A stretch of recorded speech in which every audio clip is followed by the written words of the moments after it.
Hey Bay Hills, Pastor Carl here. So glad you're going to join us for this week's Daily Dose. What I want to start off with today in our first Daily Dose is asking you this question.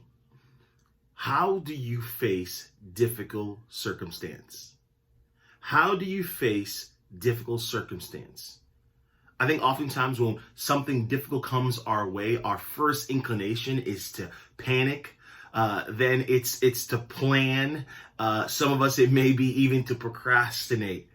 But when we face a difficult circumstance, what is key in the life of a believer, what's key in the life of someone who is looking to thrive, who is looking to get ahead and not just survive, is who their confidence is placed in.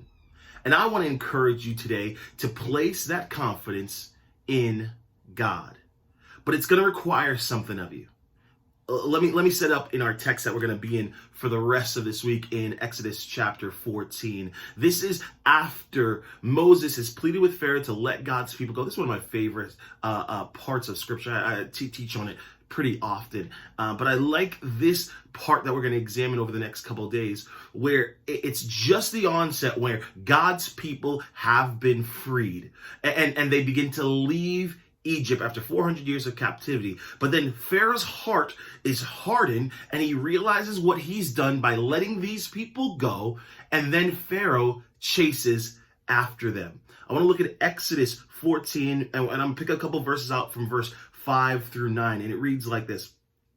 The Lord hardened the heart of Pharaoh, king of Egypt, so that he pursued the Israelites who were marching out boldly.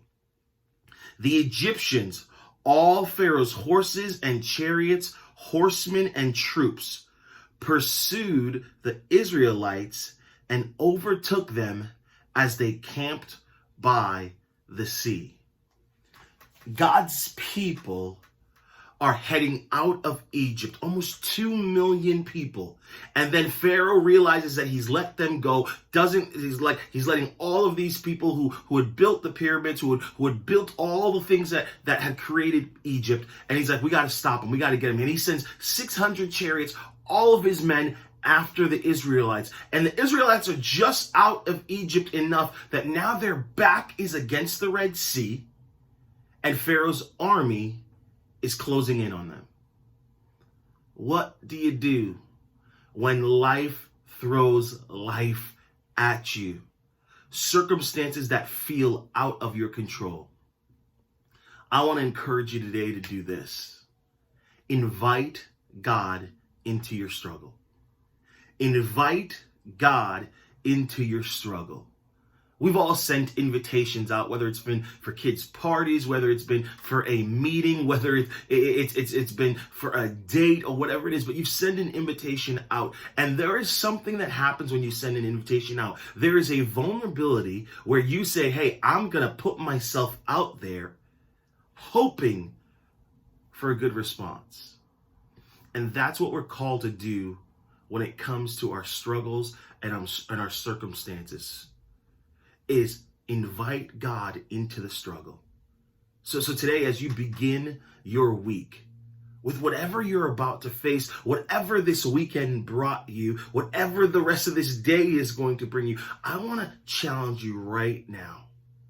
Say, God, I might feel like the week is against my back and the world is pushing up right on me. But right here, right now, I want to invite you in to do what only you can do. Be well.